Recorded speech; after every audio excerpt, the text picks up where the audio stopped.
First of all, I want to thank the Corps engineers for letting us use this fine facility. We appreciate that. And secondly, I'd like to thank all of you for coming. I'm very much convinced that my best friend is an informed citizen. And I try to keep my door open at all times. I do keep it open at all times unless I have a meeting going on or something. We try, a lot of times people think that we try to work deals behind closed doors. Nothing could be further from the truth. I'm convinced that, again, an informed citizen is my best ally. And if you can go right to the top and get an answer instead of hearing all the rumors and all that goes along with that, when you walk out of here tonight, you will have the straight scoop on where the city is kind of going, where the city's been, some of our financial problems, just a general overview of a lot of things. With that said, before I start, Cindy Roth, our city treasurer, is here. Cindy, if you'd, I don't think Mary Bowles is here. Any elected officials? I saw Jim Ryan, 1st Ward Alderman. Charlie Brake, 5th Ward Alderman. David Bowles, and Mary just came in. Mary's our city clerk. These are the other elected people. There's 10 elected people in Alton. The mayor, 7 aldermen, clerk, and the treasurer. Mary Bowles coming down here as our city clerk. David, her husband, is 7th Ward Alderman. Mike Veloff, I think I saw Mike. Mike is a 5th Ward Alderman. Who am I missing? Anybody? Alice, I don't see you up there. Alice. Okay, Alice Martin from the 4th Ward. And Gary Fleming from the 6th Ward. Okay. So anyway, I thank you guys for coming. Many of my department heads are here. If you'll stand up for just a second. I'll tell you, there's my fire chief, Greg Bach, my police chief, David Hayes, personnel director, David Miles, park and rec and public works, Brad, Stephanie, my comptroller, and Phil Rogio, Department of Economic Development. Mary Pat, my trusted secretary, is here. Thank you, Mary Pat, for all you do. One of the most competent people I've ever seen. And Matt Asselmeyer, my right hand. Matt, if you'll stand up, please. Matt's kind of does it all for me. And Matt, I also appreciate everything you do. You make my life quite a bit easier.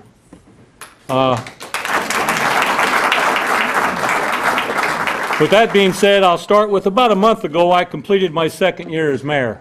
And while these continue to be some of the most difficult financial times, I am most proud of the fact that the city of Alton is surviving. I had my doubts for a while. It is really, really tough putting things together and holding things together from a financial standpoint. These are some of the toughest times that many cities across America are ever going to see. This did not happen by, the reason we're surviving did not happen by accident. It happened by hard work and by sacrifice by our department heads and our employees.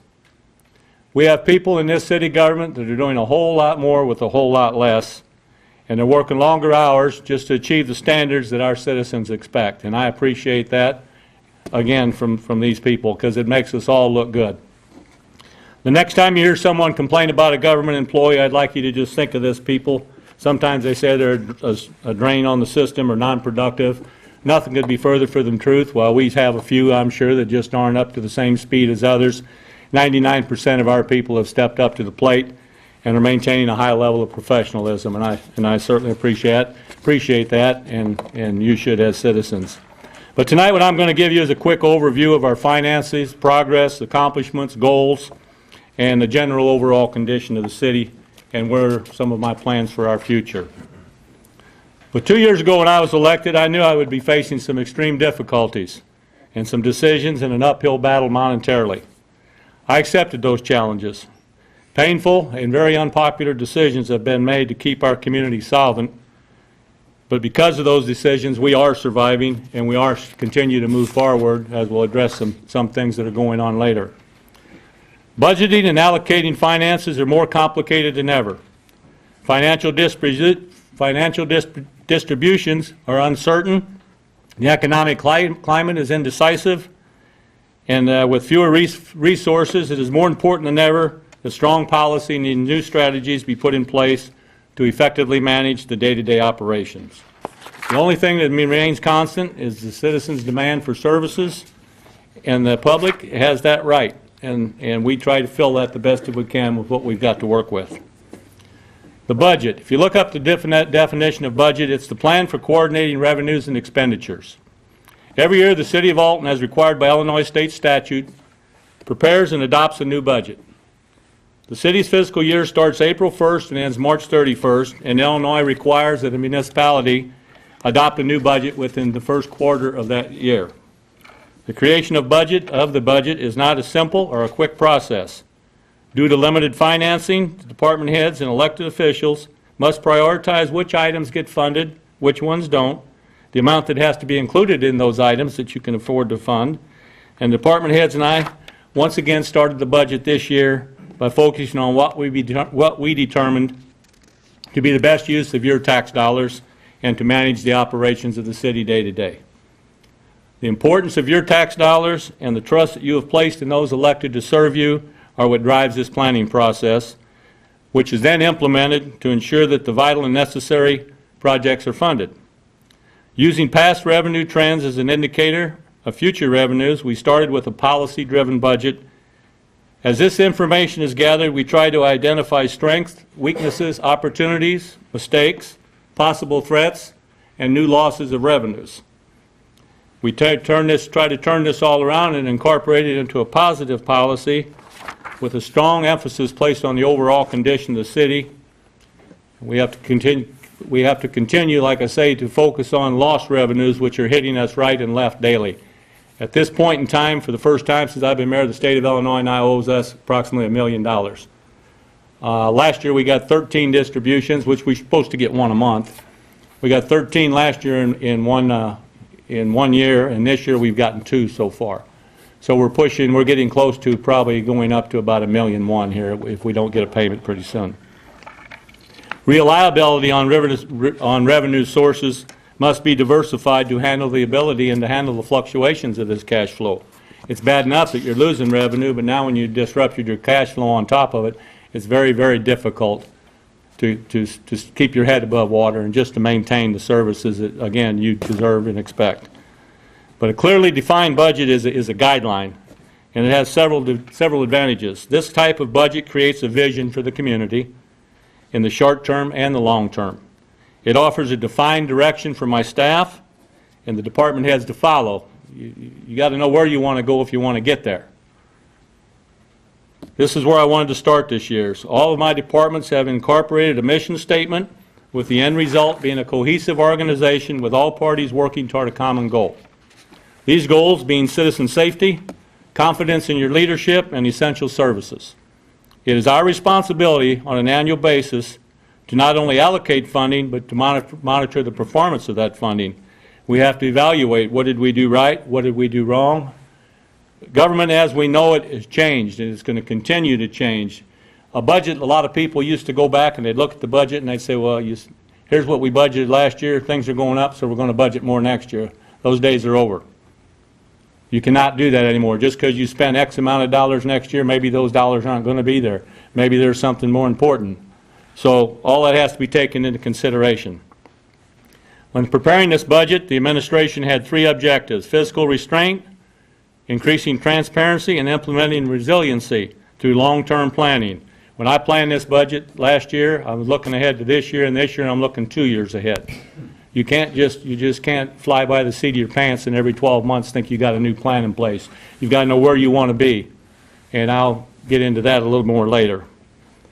I also believe when we get some one-time sources of revenue for different projects, that those one-time sources of revenue should specifically be used for that purpose and don't count on them for future use. With the current economic level, with the current economic climate, our levels of our what we call a contingency fund or reserve fund are really at unacceptable levels, and they have been for a couple years. The good news is we did survive another year which started with a deficit. How we did that we'll touch on later.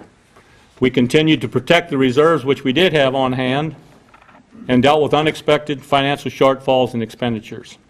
Unfortunately, our revenue side is still insufficient without change.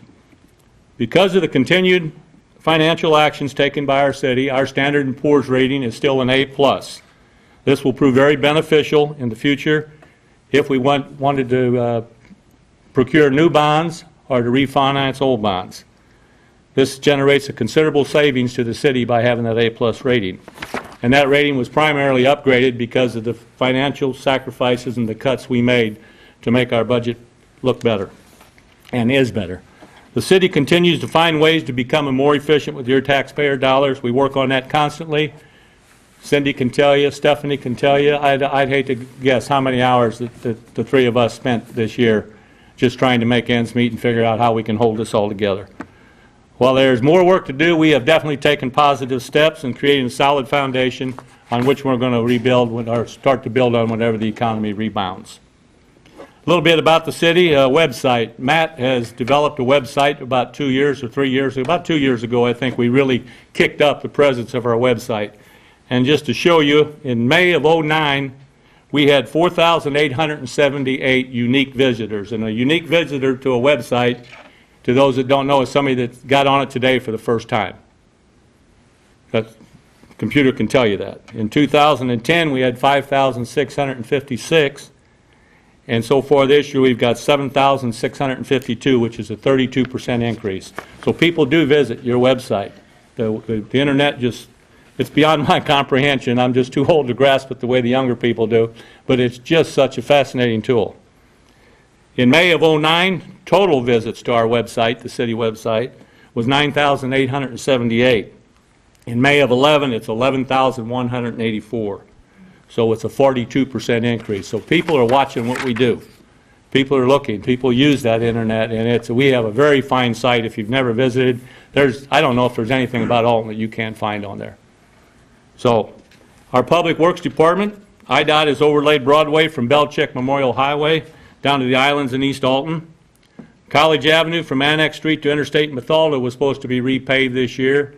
IDOT came in and said they had a bad bid. They're going to rebid it in January, but that'll be done next year in 2012.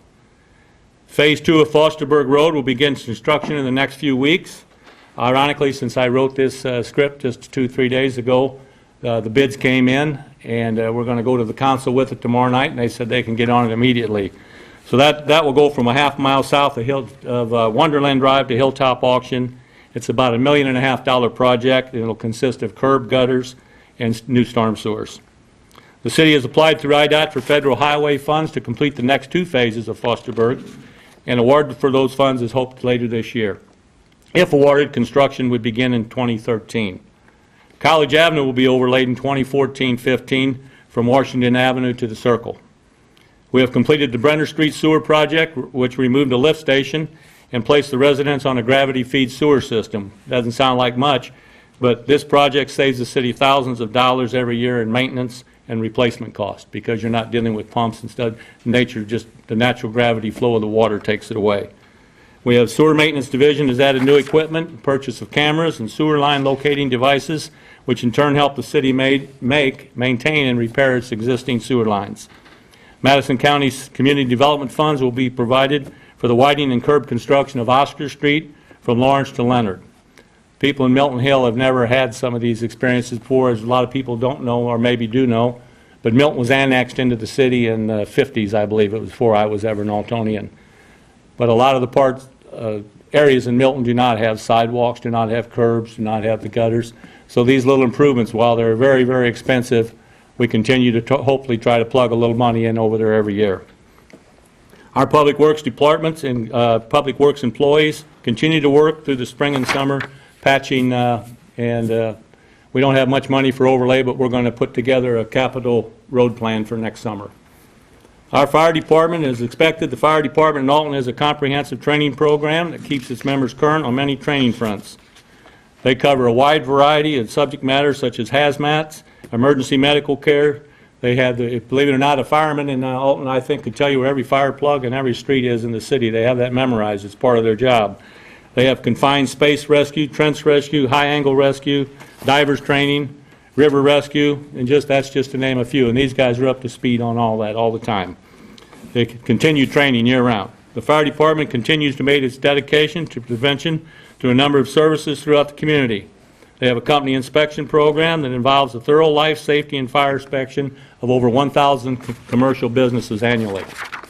The fire department's involved in community activities. They have fire station tours, annual Fire Safety Month open house, multiple commercial safety fairs. We have Scotty the Smokehouse, which is a smoke trailer that actually produces smokes, and you can teach children the safe way to exit a burning building or bedroom. We have fire extinguishing training, blood pressure screening. They have 5 firefighters nationally certified as child passenger safety technicians. They participate with the Alton Police Department in the youth basketball games and trying to bring the kids in the community together. They have a clinic every summer and usually have a basketball game up at Slough Park. They have a smoke detector program. They provide speakers to any group upon request. If you ever need a guest speaker at one of your events, the fire department would be glad to show up. They like to let you know what they do. They take a lot of pride in that. The Alton Fire Department remains committed to its public safety as its main focus.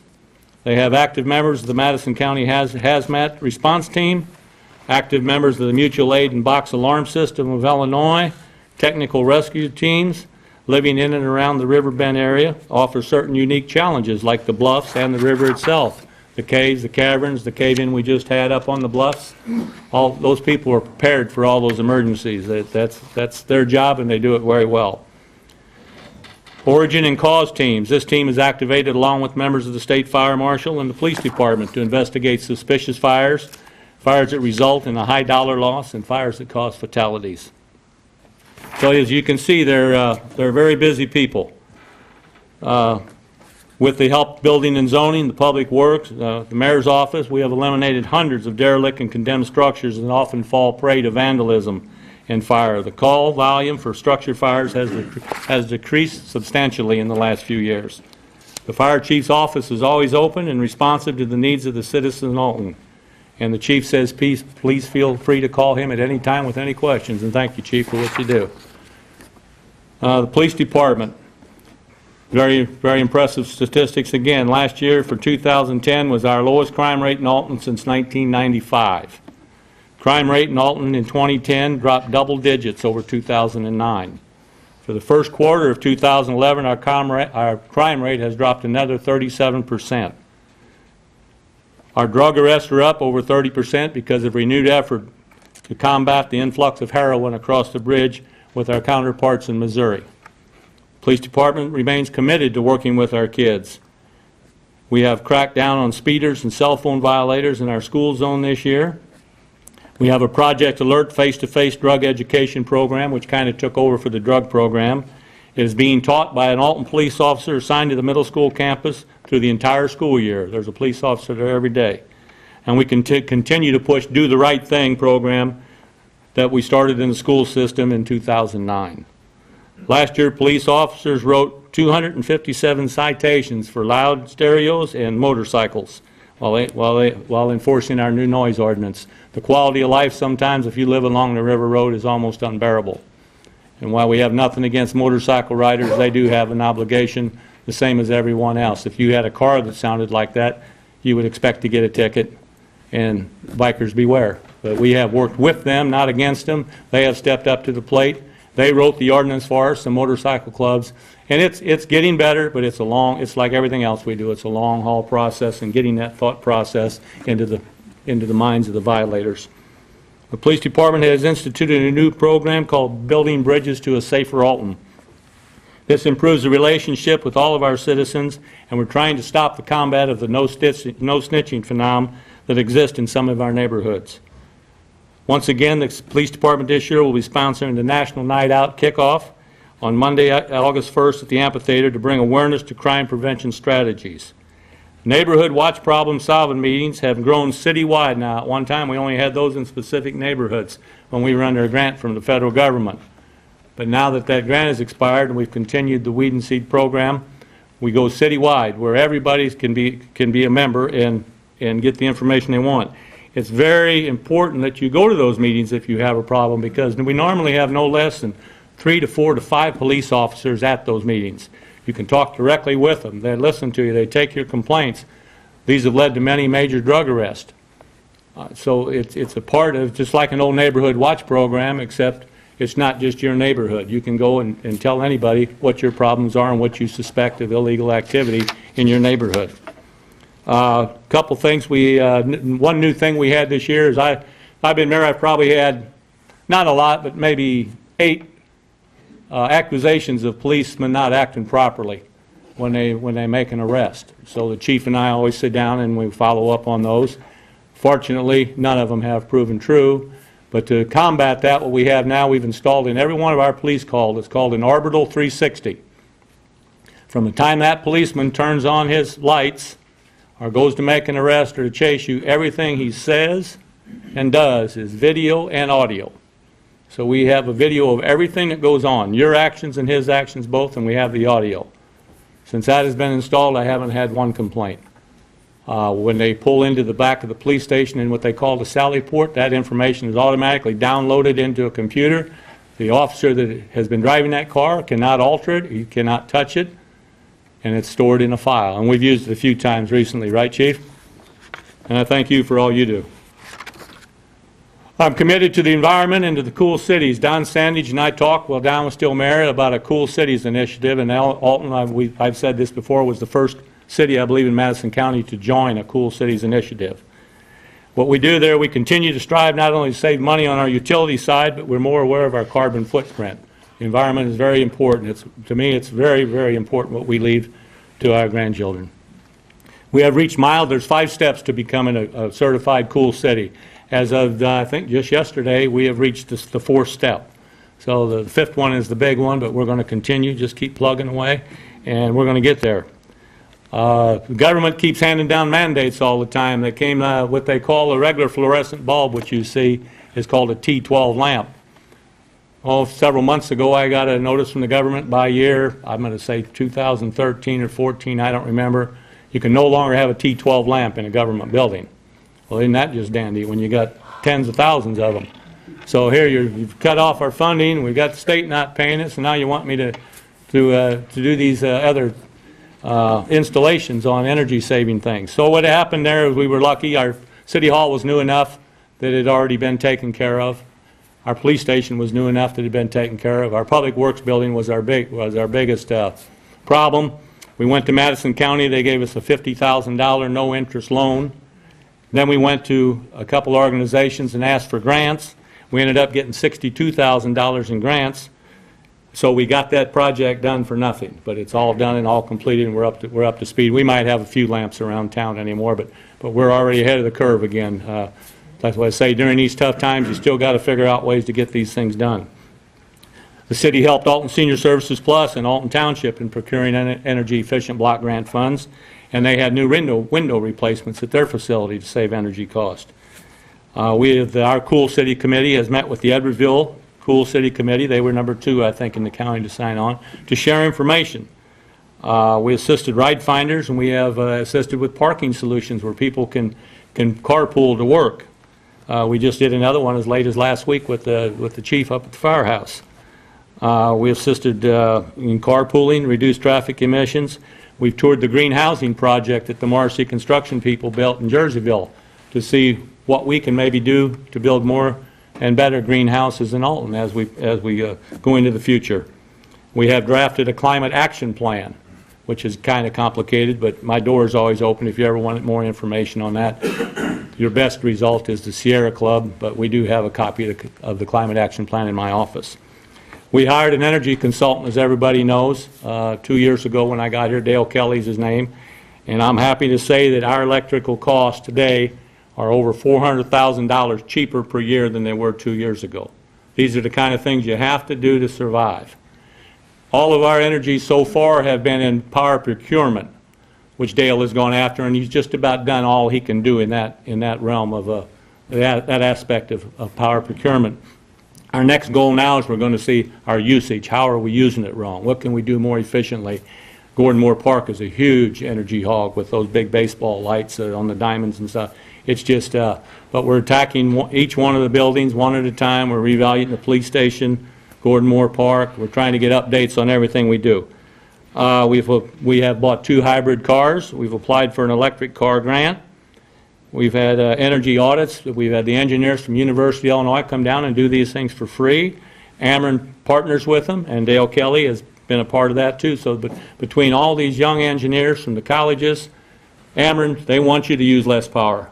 That's their goal. They don't want you. They don't want you eating up that power. And we've installed. It was donated by a guy named Jeff Dale of Alton. Donated an electric car charging station, and we have that hooked up at the Alton City parking lot. So probably won't get much use for right now, but the day's coming. Lewis and Clark is going to be installing a few of them. And these are small cars that can just get you around town, 25 to 50 mile radius. But when people start using them, you can just pull in, plug it in, and go on your merry way. Recycling. Allied Waste is our waste hauler. The importance of recycling, I'll just give you just a brief overview. Just Alton alone, last year, they picked up over 10,582 tons of waste. Just one city in the county, 10,580 tons. But out of that, we recycled 860 tons of recyclables, and we had 937 tons of yard waste. So that means the good people in Alton had almost 2,000 tons of waste that didn't go in a landfill. And that's great. Just try to imagine that and magnify that nationwide, what we used to throw in the ground that we're not doing now. Dave Miles, my personnel director, and I work on union contracts, health insurance, everything. Right now, our staffing level as of June 1st, 2009 was 280 people, and as we speak today, it's 224. That's something you really don't want to brag about. It's something that had to be done. Fortunately, at this time, we only have 3 people laid off. Everyone else has been called back to work at some point in time, and we've lost most of those employees to retirements, a couple deaths, unfortunately, people moving on, people moving away, just various reasons. But I'm sad to say we've got 3 people laid off. I hope that's as far as we have to go, but they've been laid off about a month now. But the biggest part of that reduction was through attrition, and that's where I say we're doing more with less, because you can imagine what 280 people used to do, and now you're doing it with 224. Since 2009, the city's group health insurance premiums have decreased. We work hard at that without any reduction in the coverage to our employees. Our coverage for individuals has decreased for about $43 per year for an individual policy, or $43 per year, and about $96 for a family plan. Doesn't sound like a lot. Take that times 200 and something employees, and you're well into 6 digits. City has been able to control its insurance cost even in light of another mandate from the federal government, but we have to offer dependent health care to children up to 26 years old now.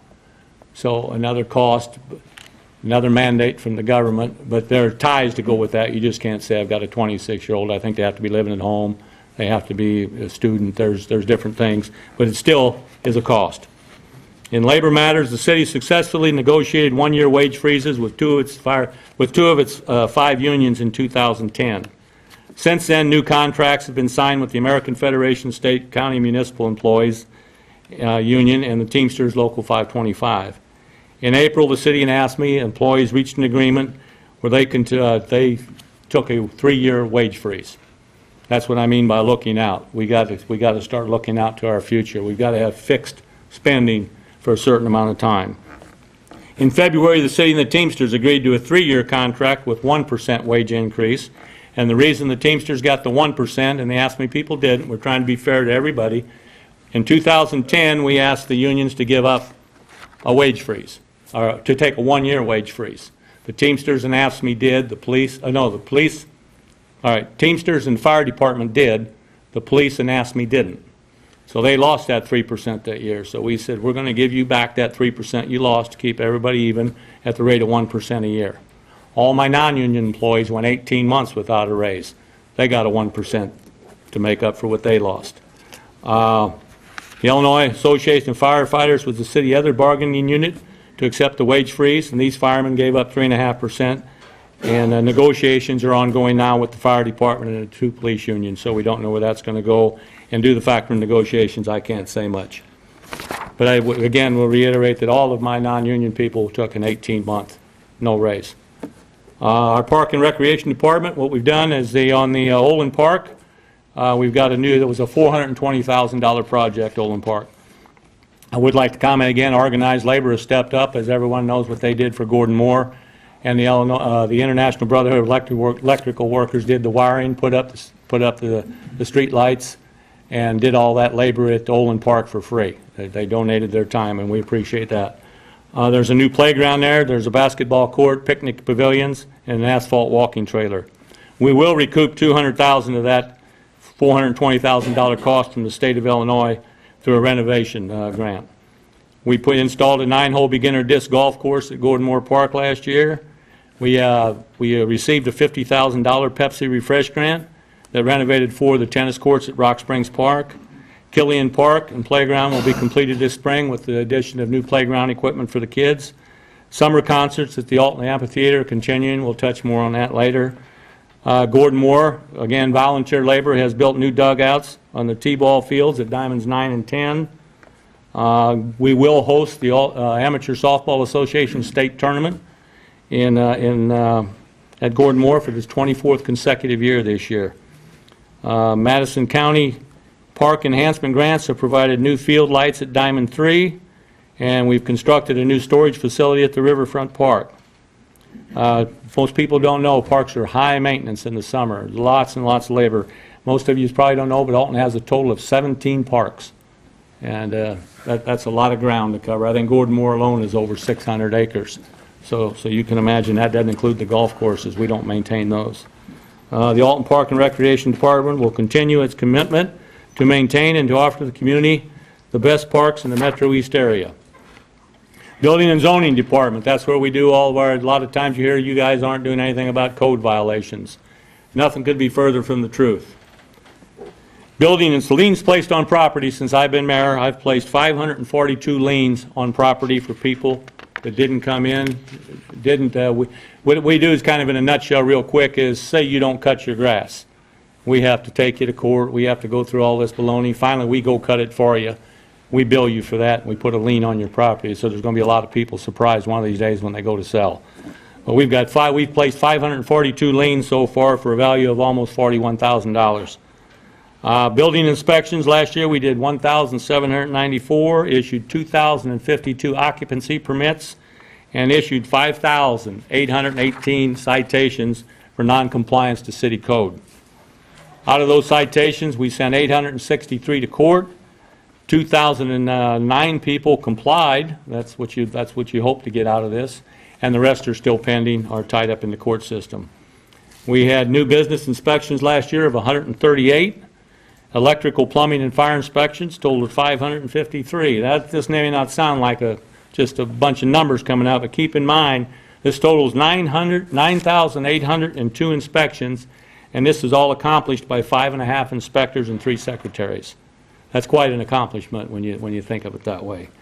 New construction activity last year in Alton, we had 646 building permits for alterations or new homes with a value of approximately $21 million. The mayor's office, my office alone, received 1,008 requests from citizens and aldermen in 2010. We had 500, and the bulk of these were the police department with 422, but the city had 580 Freedom of Information Act requests last year. This is the biggest boondoggle the state of Illinois has ever done, the Freedom of Information Act.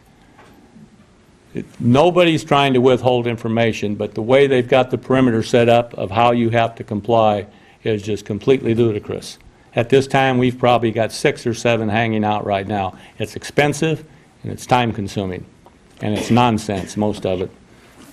We had 1 ADA complaint, and it was complied with the complainant being very happy. We did that within about 3 days' time and solved his problem. We had 309 requests for our probationary and cleanup people to come and assist people with cleanup issues. Building and zoning had 212 requests. Police, 92 requests came from my office. Foresters, 55. And the Public Works, 255. So we're a busy office with just the 3 of us, too. Matt and Mary Pat handle almost all those. We still, through the mayor's office, in the Alton Beautification Committee, we continue to have 2 citywide cleanups a year. Pride, there's some other organizations involved in that, but we get involved. Matt, again, updates the city's Weed and Seed Facebook page. Last year during the snowstorms, we activated the energy Operation Command Center for the first time. Fortunately, we dodged a bullet, and within about 8 hours, I think we all went home. But we are prepared for disasters. I'm telling you, our guys are on top of it. We are ready to go when something happens. We did install a prescription drug box. It's really a drug box. Anybody that anonymously wants to get rid of anything, we installed it. It looks like a mailbox. It's in the lobby of the police station. You can go in there, drugs that are expired, drugs you no longer want to take, whatever, instead of dumping those in our landfills and our waterways, we dispose of them in the proper manner. There's no questions asked. Go in there and pull it down, drop them in there, and you can go on your merry way. Well, we've collected about 90 pounds of illegal pills, or not illegal pills, but unwanted pills, since we put that in there.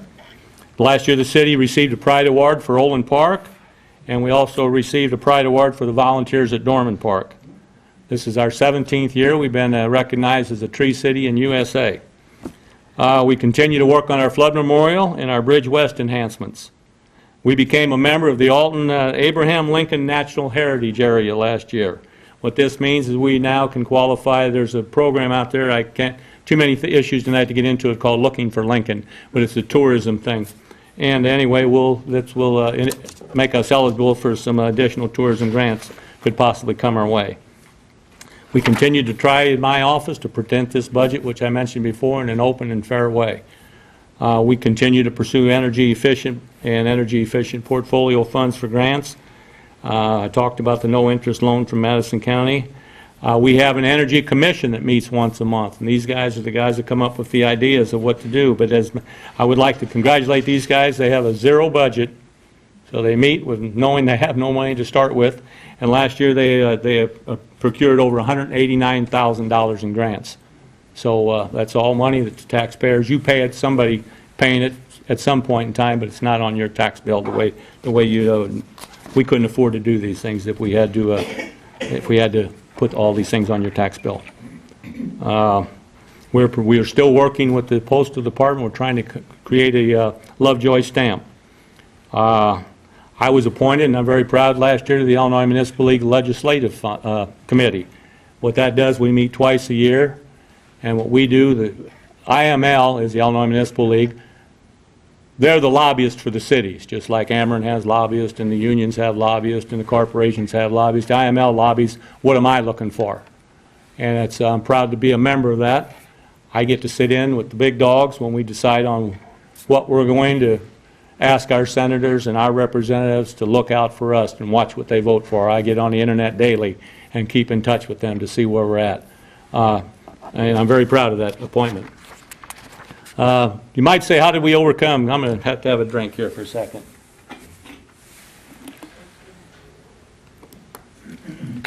You might ask me, how did we overcome a deficit 3 consecutive years in a row?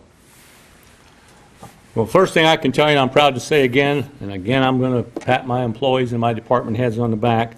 Last year the city came in, we budgeted an amount, what we talked about. We came in $849,000 under budget. That's people taking responsibility seriously. That's people watching where their dollars go. They don't like me hollering at them is one thing, but that's people that did their job to the best of their ability with limited means. The important fund when you talk about a budget is the general fund. That's where your tax dollars go. We have what we call enterprise funds, which we have to keep our eye on those funds and how we spend the money, but it's paid by sewer fees or water fees or different fees. The general fund is where your tax dollars go. That's the one that we have to submit to the county. Well, it's all in the county, but that's the one that means the most importance. This is a remarkable feat, and again, I just can't say how much I appreciate my department heads, the people I've surrounded myself with, and our employees. We continue what we did maybe a year ago. I got involved with the safety people. IML Insurance as a risk program. That's our insurance carriers for the city. We have implemented safety programs and training. We do training once a month with different departments, whether it be the police, the fire, how to lift things, how to clean up spills. Just the simplest little things that increase your risk. And when you have those accidents, as just like if you have a car accident, your car insurance goes up. But we work hard on trying to keep those premiums down. This has been an extremely effective tool, these meetings. And I'll give you an idea, in 2005 we had 119 claims, and in 2009 we had 95. The safety classes play a huge role in reduction of workman's comp cases. Work comp cases in 2005 were 69. Last year we had 35. Workman's comp is anybody that owns a business, is involved in the safety or anything, knows a work comp can kill you. It's just a drain on your financial status. So anyway, those are great statistics. Some other cost-saving measures. We reduced overtime last year by $113,886. That was the lowest level for overtime in 5 years. We were on track to do much better than that, and this figure may shock you, but just to show you the cost of doing business in the city, we were probably going to double that figure, believe it or not. We were pushing close to $200,000 at one time. And then, as you all remember, we had snow. Snow removal in December, January, and February cost $428,000. Now, that's not all labor. That's part of that's labor, but it's the salt, the trucks, the fuel, when you're paying $4 and $5 a gallon for diesel. So those kind of things just can destroy your budget. You never know. You've got to plan for it, and you budget for it, but you never know exactly where it's going to end up.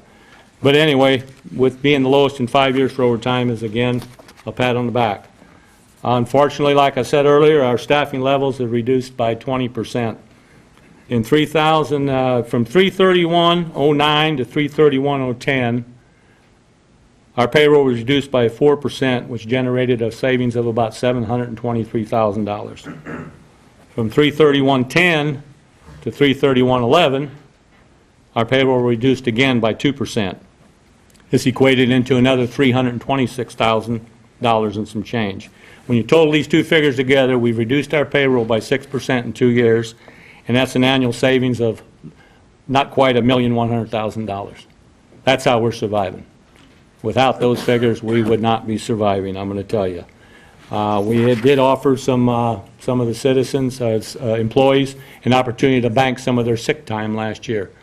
We normally have a cap on it, how many days you can bank. Some of the employees took advantage, saved another $20,000. All these things add up. You know, 20 here, 20 there, before you know it, what's the old saying? You got some serious money. I mentioned that the state's behind, as of the day this was written, which was about a week or two ago, was not $916,000. It's probably $1 million by now. Some other things we've done, we've had a dog license that the lady brought. Somehow we obtained a license for a pet that was from 1921, 90 years ago. It was $2. In 2011, it's $5. Most people still don't know that we have. I have said time and time again, I'm not going to balance this budget on the taxpayer's back by raising fees. Some things we have to do, like our trash fees and stuff, but pet license and stuff, we're not going up on those. 2 years ago, we collected we had 279 animals register, and we collected $1,500. Since then, I've talked with the county and the treasurer, and we've set up a database when people go to get their rabies shots and their dog licenses from the county. This year, we've issued 3,037 licenses, and we've raised almost $18,000 in fees. Those are not new fees, people, so when you call me up and say, I never did that before, it's because nobody ever asked you to do it before. We mailed out notices this year. And if you haven't complied, it's going to get more expensive. The amphitheater, we just had our first of 4 city-sponsored concerts again. Last Thursday was the best. It was the best attended ever. This will be our second full season of a wide variety of venues, from rock. A couple of the ladies in the back were down last Sunday night for the gospel music. We have blues, country, other variations. Some of these events are free, the 4 of the city sponsors, and these are made possible by private donors. To date, we have raised approximately $70,000 again. That's what I think what we raised last year. And that's from Argosy, Simmons, Fritz Distributing, Liberty Bank, Montgonace Toyota, ConAgra, the Alton Convention and Visitors Bureau, Alton Marina, Aero Signs, Coleman Campers, and the Holiday Inn. And we thank you people for doing that. It offers a free service to our citizens. The Alton Amphitheater this year partnered with maybe a step up. I shouldn't say that, but with more professional promoters, and they're going to be able to attract bigger acts, and we'll get some national acts. The Village of Godfrey and Titletown each kicked in and have donated to our fireworks display, and we appreciate that. The usage of this facility continues to expand from music venues. Churches have used it. For Catholic churches, use it for masted. The Protestant churches have used it for their services. We have many weddings scheduled. We have corporations using it for their company picnics, private parties, and the amphitheater to date has, I think, gained 5 awards, but they got a Pride Award, as mentioned, a Public Space Award from the St. Louis Construction Real Estate News Magazine. We've received an award just recently that Matt and Phil went over to pick up maybe a couple months or so ago from the American Institute of Architects, Southern Illinois. And the St. Louis Metro section of the American Planning Association gave us a planning award for the Riverfront Development Plan. So guys should be proud of that. So the past several months, this is kind of my pet in a way, but for the past several months, about probably over a year now, probably a year and a half, the city has been exploring the creation of a new railroad station for Alton. The railroad line between Chicago and Alton is being upgraded for faster trains, and Alton will be the key location for people from St. Louis area to enter this transportation system. We are, I think, the 3rd largest. I think you leave Chicago. I know Normal has more riders. Who else? Matt, Springfield have more? Yeah. And then I think we're the 3rd largest on the line. A new Amtrak station is needed for a variety of reasons. Firstly, and most important is the existing station does not meet the needs of current and projected future travelers. Several ADA and access issues are there. In addition to its small size, it requires the construction of a new building. Modern railroad stations today tie in and their routes for transportations as they're integrated, such as highways, public transportation systems, bicycle routes, airports, trains, and again, we live here on the river. The current facility does not possess this adequate space to institute this integration. Thirdly, this station serves a large area, including many counties in Missouri, Scott Air Force Base, and several educational institutions. Given the higher cost of fuel, railroad traffic is expected to increase, and the existing facility will not be able to accommodate this increase. The objectives of building a new railroad station are to create a multimodal passenger rail station that integrates the high-speed rail with regional rapid bus transit, highways, airports, bike trails. To construct a modern rail station to conserve the growing number of Amtrak riders. To give you an idea, we met with Amtrak earlier in the year. I think it was Amtrak at the Holiday Inn. They had a couple public forums.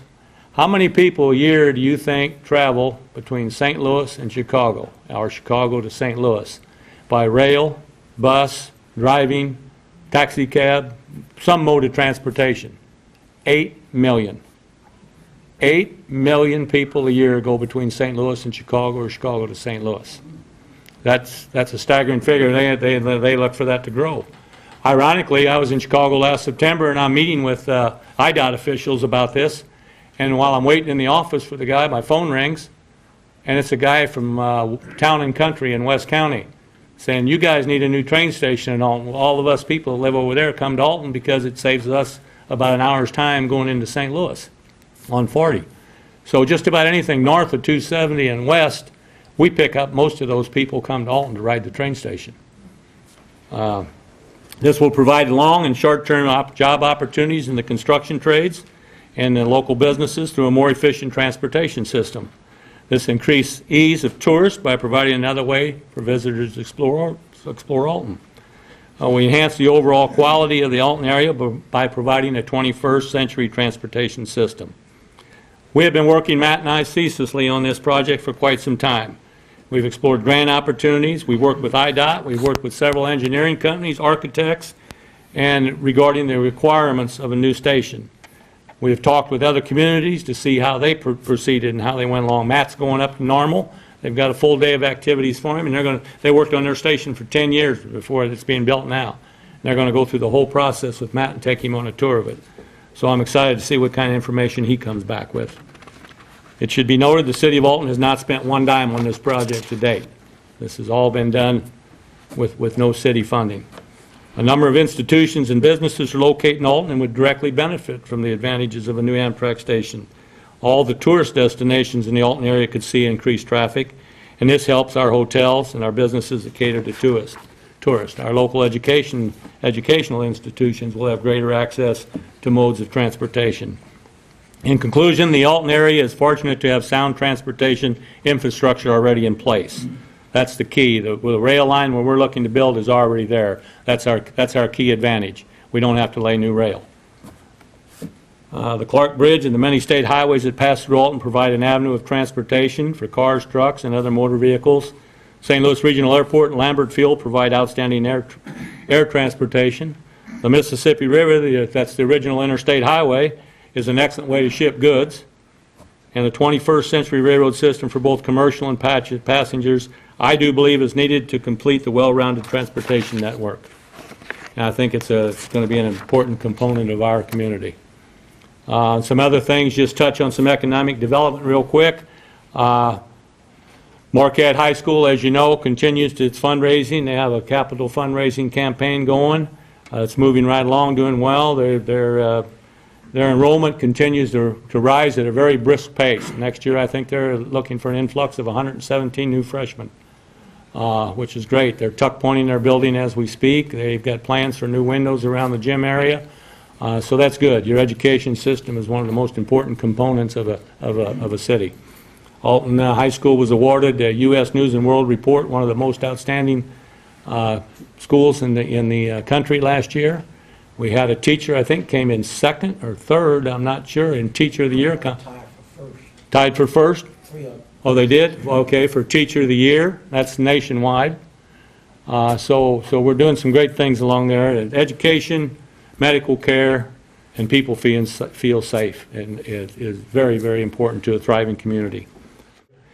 And upgrades to some of the existing buildings. They're going to be working on renovations to Cut Street and enhancements to the entrance on Broadway, where you see they're going to completely redo those islands. We're trying to get them coordinated with Pride and some of the other civic groups. And so those are in the works for this year. Just to mention a few new businesses, Wendy's, as everybody knows, came out. Enterprise Leasing. Got a new little State Street Market, which adds a great new flavor to downtown. I encourage you to go there. The food is excellent. Wellspring, formerly Community Counseling, just came online about a week. Well, they've been online. They had their grand opening finally about a week ago. That was about a $6 million project. The new hotel, the old Ramada that was remodeled, is a $11 million project. It just opened in the last couple of weeks. They still have plans to build a sister hotel next to it and an outlot for another restaurant. Jacoby's Arts Center, which brings some cultural activity to the community, continues to expand. And I don't think any of us at this point in time yet can realize what the Great Rivers Research Center is going to do for this area. It's going to be a catalyst, believe me. When you start seeing these professional people from these foreign countries coming in, when universities start coming in with their grants and their doctorates, deep pockets to spend on research, this is going to be a tremendous boon. This is going to be one of the things I am almost positive is just going to make Alton go right back on the map. It's huge when you have doctorates working in your community, when you have stable educational centers like SIU and Lewis and Clark. Again, those are anchors. Those are jobs that aren't going anywhere. Those are here to stay, and we're fortunate we have them in our area. Well, I'm proud to say that the City of Alton also continues to move in the right direction in along economic development. In the past 23 months, this administration has managed to negotiate agreements, and we've put 110,600 square feet of 4 previous vacant buildings back on the tax rolls. And these are the toughest financial times, and the caution exercised by the business world. We have been aggressive and successful. First of those buildings, as everybody knows by now, the Simmons Law Firm has moved into their remodeled building, formerly the Alton Box Board. This is a 70,000 square foot structure. It has 70 offices, 130 workspaces, 200 employees, over 200 employees, 1 auditorium, and 6 meeting spaces. The firm intends to apply for LEED certification, which again goes back into our Cool Cities agenda, and installed many eco-friendly features. An energy-efficient high-vac system. They've completely surrounded the building with energy-efficient high-glass panels and lighting, a green roof, and beautiful landscaping. Fountains and trees have been incorporated, just improving the whole neighborhood, and that's going to be a big anchor. The Simmons firm also incorporated some of Alton Unique's history. They named several of their conference rooms for famous people. The Lincoln Douglas room, the Lewis and Clark boardroom, things like that. So we welcome them with open arms. We were very excited. This is a new one. I think that they just made an arrangement to start construction last Friday. but we're welcoming Zemer USA to Alton. Zemer Ophthalmic AG has purchased the vacant Physicians Plus building at 620 East 3rd Street. This is a 22,000 plus square foot structure which has been vacant for the last several years. This facility will be home to the only United States location of Zemer Group, which is a privately owned Switzerland-based medical technology company that focuses exclusively on the ophthalmology market. Last week, I was sent an article out of a European magazine where Alton was mentioned as their new American headquarters. And I was pretty proud when I read that. They market, sell, manufacture, and distribute and service surgical products for use by refractive and cataract surgeons, general ophthalmologists, and optometrists. They are very aggressive concerns, striving to deliver better vision care to their patients. They create superior surgical equipment. The benefits and positive exposure of a worldwide leader in a new and expanding technology in our community, again, I think is immeasurable at this time, what this could do for us. Only one can imagine the future growth and the impact. They are branching out into the South American continents and the Asian markets, and they wanted to come to Alton as a kind of a stepping stone between those two, instead of coming all the way from Switzerland. So who knows where this is going to go. I'm the eternal optimist. One can only imagine the future growth and impact. In the downtown area, public-private investment renovation and occupancy of 2 long-term vacant and derelict buildings, one of them being a historic building on the historic register, is rapidly moving along. Frew's Bridal Shop will occupy both of these structures with approximately 35 employees. A section of the old Sears building was demolished for the project.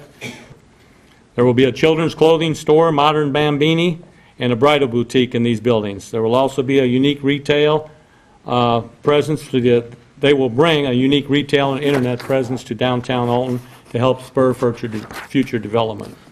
The old First National Bank building downtown was purchased, and the bottom 3 floors were converted into a teen center, which has been extremely well received by the community. There's an additional 21 new businesses in that building in the last 2 years, in a wide variety of areas with over 60 new jobs. RiverBender.com bought that building, created the teen center, and has fixed up spaces one at a time, and he has 21 new tenants in that building. We've got everything from, I think there's 3 different attorneys in there, hair salons, home and health care providers, there's green technology systems counseling, insurance, there's a jewelry repair business, so there's a wide variety of a lot of attractions for people to come down there. This enhancement to that building creates foot traffic for the local merchants in the neighboring area. My hat goes off to John and Don Henrik and for all the people who have made an investment in our community, and I know myself and speaking for the aldermen and everybody, we really appreciate that. Those are important things in these down times. Kind of what's my idea for the future? Alton is no longer predominantly an industrial town, as we all know. Even though Alton has had a couple of small, or I don't know about small even, industrial success stories, including Alton Steel, the business base has shifted, and we have to adjust to this shift and new business opportunities. Population has steadily decreased in Alton from a high in 1960 of 43,047. Anybody disputes these figures? They're from the internet and the census. To 30,496 in 2000, and to the current 2000 population, we're just a little under 28,000. Declining population equals a declining tax base, which creates budget problems for the city. Local businesses suffer from a declining population. This vicious cycle will continue to go unless we take action. How do you remedy the problem? Well, the first thing everybody will tell you is, well, you need to attract businesses, you need residents, you need visitors. Okay, I know that. Now how do you get them here? That's the real question. How do you attract more residents, businesses, and visitors? Well, where our plan is, and I've met with some local business people here, we're going to try to target and market specific areas of the community that are declining and stagnant. Sufficient business development will be encouraged to present the image of a vibrant city, to provide businesses and employment opportunity for our residents. 2 of the objectives to reach this goal are to develop a specific list of target businesses and to identify the development incentives for these businesses. The areas that have great potential are the natural extensions of our beautiful riverfront district and the downtown area, the Broadway corridor, the neighborhood, and the Hunterstown neighborhood. These areas are just ripe for commercial and residential development. So how do you target these market areas? In order to be effective, we must have a plan to market and it's more effective for the city to have a defined plan for the area, something we can refer back to, kind of a fluid document, if you will, which targets specific types of businesses to rely on, instead of relying on the individual property owner to sit around and wait for somebody to come and say, I want to open up a business here. What can we plan on that we think the city needs, and then go out and look for those people? How do we decide what business to target? Well, we need a community involvement to help with this process. Recently, as I mentioned, a group of business people met with the city representative to discuss the status of the downtown Broadway, Hunterstown area. And we discussed potential ideas to help improve this. We plan to continue meeting on a regular basis and to keep discussing these plans and for identifying how to target and market business in this area. In conjunction with that, a natural tie-in for our future is our continuing connection with the Mississippi River, which plays a huge part in our continued growth and our future. There's a lot that makes Alton great, but it's our riverfront that makes us unique. Alton is still undergoing transformation as we evolve from the industry-based economy to a sustainable community. We have to leverage this natural asset for our economic and environmental stability. I think you've seen, I've probably mentioned this in the past, but about 18 months ago I hosted the Southwest Illinois Conference of Mayors. We had about 30 mayors come to Argosy, and we put on a slide presentation. We showed our riverfront in 1990. We've still got that if anybody ever wants to see it. You would not, I lived here in 1990, I mean long before that. I can't even imagine that it looked that bad. I had a hard time going back and seeing the weeds and the trash and the cyclone chain fences and no maintenance. And now you see that beautiful bridge and that beautiful amphitheater and everything that's going on down there, the park. It's just great, and we have to continue to build on that. And then you got the National Great River Center down here and the bridge and this here. What can we do to just keep expanding on those corridors? We have a lot to be proud of in our industrial roots, but we need to continue to reshape and redefine ourselves. We need to attract businesses that want to locate here, that want to employ us. We need to be attractive to tourists who want to visit and spend their dollars here. And we need to be attractive for ourselves. This is our home. There's no reason for people to drive to St. Charles, to Hannibal, or Paducah, Kentucky to see an authentic river town. We have one right here in our own backyard. It's this river that gives us the opportunity that very few communities can claim, and is the river that is turning Alton into a unique destination. It is the river that can provide the catalyst for us to redefine ourselves. I'm confident of that. The City of Alton continues to improve, and it is happening storefront by storefront, sometimes brick by brick. It stops and starts, but nevertheless it's happening. It's a slow process running government. It used to frustrate me. Now I'm so used to it, it doesn't even bother me anymore. But it takes forever to get anything done in government. Alton is on its way to establishing its reputation as a forward-looking community. Our Regional Convention and Visitors Bureau works tirelessly to promote our community, not only as a getaway, but as a gateway. We are moving even at a time when our national economy is standing still, as by some of the statistics and the facts I gave you.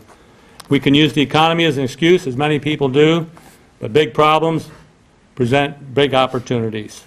For my part, I am proud that this administration will not retrench. We're not going to hunker down.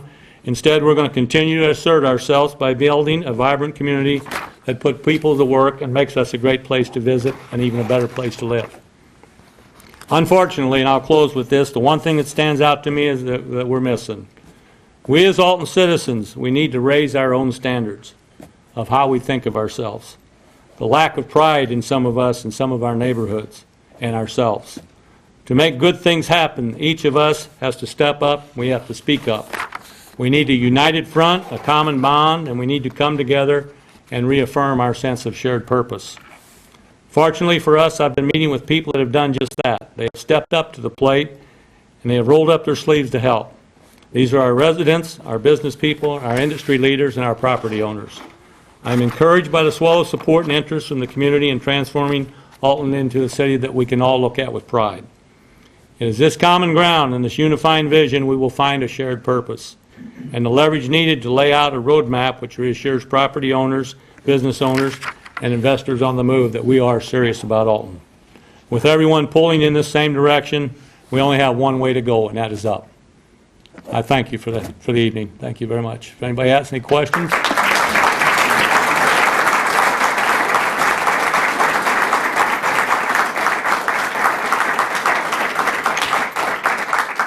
I'm dry. I could entertain a few questions if anybody would like to ask anything. That's good, I like that. No, really, well, I appreciate you coming. I hope that you take something away from this that's positive. I'm excited about Alton. I have been for years. Very proud of what I do. I'm proud of my people. I'm proud of my aldermen. I'm proud of everybody in this community.